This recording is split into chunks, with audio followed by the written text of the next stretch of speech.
سلطان ایوبی نے حالات کا اور آنے والے حالات کا بھی جائزہ لیا اور یہ فیصلہ کیا کہ بیشتر اس کے کہ صلیبی پیش قدمی کر کے حلب اور موصل کا محاصرہ کر لیں، وہ مصر سے برق رفتار پیش قدمی کرے اور بیروت کو محاصرے میں لے لے۔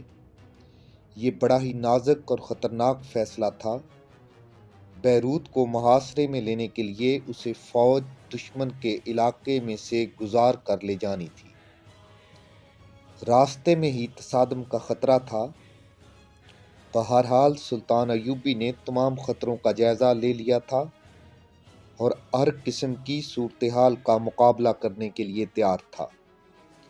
اس نے جاسوسوں کی اطلاعات کے بغیر کم ہی کبھی پیش قدمی کی تھی، لیکن اب حالات کا تقاضا کچھ اور تھا۔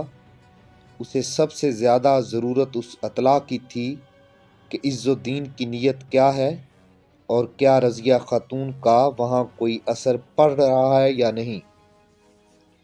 علی بن سفیان کے بھیجے ہوئے جاسوس اناڑی نہیں تھے۔ راز حاصل کرنے اور قاہرہ تک پہنچنے کے لیے وہ جان کی بازی لگا دیا کرتے تھے۔ انہیں یہ سبق ہمیشہ یاد رہتا تھا کہ آدھی جنگ جاسوس جنگ شروع ہونے سے پہلے ہی جیت لیا کرتے ہیں، اور یہ بھی کہ صرف ایک جاسوس کی کوتاہی یا غلط اطلاع اپنی پوری فوج کو مروا سکتی ہے، اور یہ بھی کہ صرف ایک جاسوس دشمن کی فوج سے ہتھیار ڈلوا سکتا ہے۔ علی بن سفیان کو اسحاق ترک پر پورا بھروسہ تھا۔ یہ بھروسہ سچا تھا۔ اسحاق بڑے ہی اہم راز لے کر قاہرہ کے لیے روانہ ہوا تھا۔ وہ سلطان ایوبی کو خبردار کرنے آ رہا تھا کہ بلڈون کا فرنگی لشکر بیروت کے ارد گرد دور دور تک پھیل گیا ہے اور عز الدین صلیبیوں کی طرف جھک رہا ہے۔ اس لیے سلطان کہیں بیروت کی طرف فوج نہ لے جائے، اور اگر ادھر کو ہی پیش قدمی کا ارادہ ہو تو اسحاق سلطان کو فرنگیوں کی فوج کے پھیلاؤ اور پوزیشنوں کا نقشہ بتانے آ رہا تھا، مگر وہ راستے میں ہی صلیبی جاسوسوں کے گروہ کے جال میں پھنس گیا۔ آخر وہ اطلاع کیا ہے جو تم سلطان ایوبی تک لے جا رہے ہو؟ صلیبی جاسوسوں کے اس گروہ کے سربراہ نے اسحاق ترک سے پوچھا اور کہا، ہم بھی مسلمان ہیں، سلطان کے وفادار اور شیدائی ہیں، تمہارے لیے گھوڑا تیار کھڑا ہے، کھانے پینے کا سامان گھوڑے کے ساتھ باندھ دیا گیا ہے۔ اللہ ہمارے سلطان کو ایسے وفادار اور شیدائیوں سے محفوظ رکھے۔ اسحاق نے کہا، میں نے اس لڑکی کو کہا تھا کہ آدھی رات کے کچھ دیر بعد مجھے جگا دینا، میں فوراً روانہ ہونا چاہتا تھا، مگر تم نے مجھے جگایا نہیں، آدھا دن گزر گیا ہے، وقت الگ ضائع ہوا ہے، اور اب میں روانہ ہوا تو گھوڑا اتنا سفر طے نہیں کر سکے گا جتنا رات کو کر سکتا۔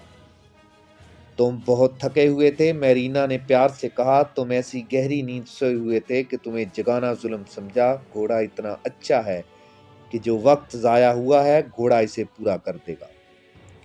اسحاق ترک کو ابھی یہ احساس نہیں ہوا تھا کہ جسے وہ تھکن کے بعد کی گہری نیند سمجھتا رہا ہے وہ کسی دوائی کے اثر کی بے ہوشی ہے۔ اتنا زیادہ وقت سونے کے بعد بھی اس کا جسم ٹوٹ رہا تھا، یہ دوائی کا اثر تھا جسے وہ تھکن کا اثر سمجھ رہا تھا۔ وہ سفر کے قابل نہیں تھا، لیکن فوراً روانہ ہونے کے لیے بے قرار تھا۔ اس کی آنکھ اس وقت کھلی تھی جب سورج سر پر آیا ہوا تھا۔ جاسوسوں کا سربراہ اور میرینا اس کے ہوش میں آنے سے پہلے ہی اس کے پاس بیٹھ گئے۔ اس کی آنکھ کھلی تو اس کے ساتھ باتیں کرنے لگے۔ انہوں نے ایسی باتیں کی جن سے اسحاق ترک کو ان پر ذرا سا شبہ بھی نہ ہوا۔ وہ انہیں مسلمان سمجھتا رہا، لیکن وہ ان کے اس سوال کا جواب دینے سے گریز کر رہا تھا کہ وہ سلطان ایوبی کے لیے کیا اطلاع لے کر جا رہا ہے۔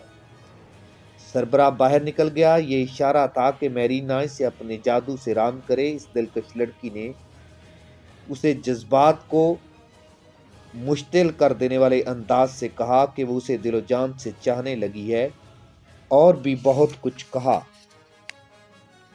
قاہرہ چل کر عشق و محبت کے لیے وقت نکال سکو گے؟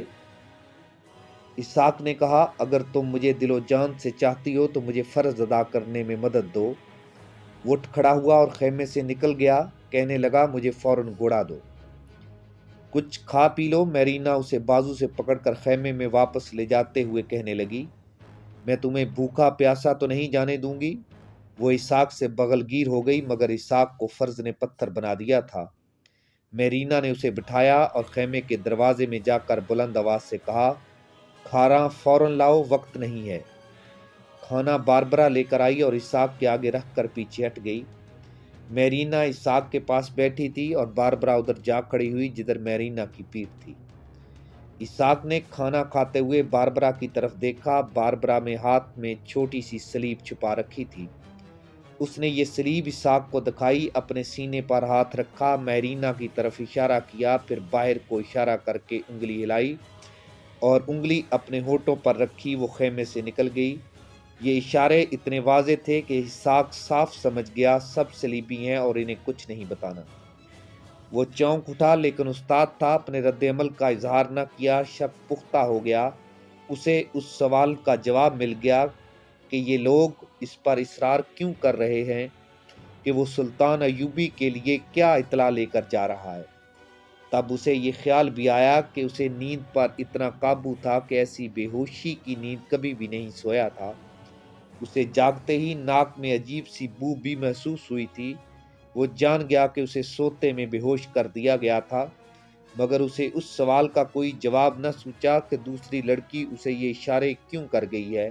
کیا وہ کوئی مسلمان لڑکی ہے جو ان کے جال میں پھنسی ہوئی ہے؟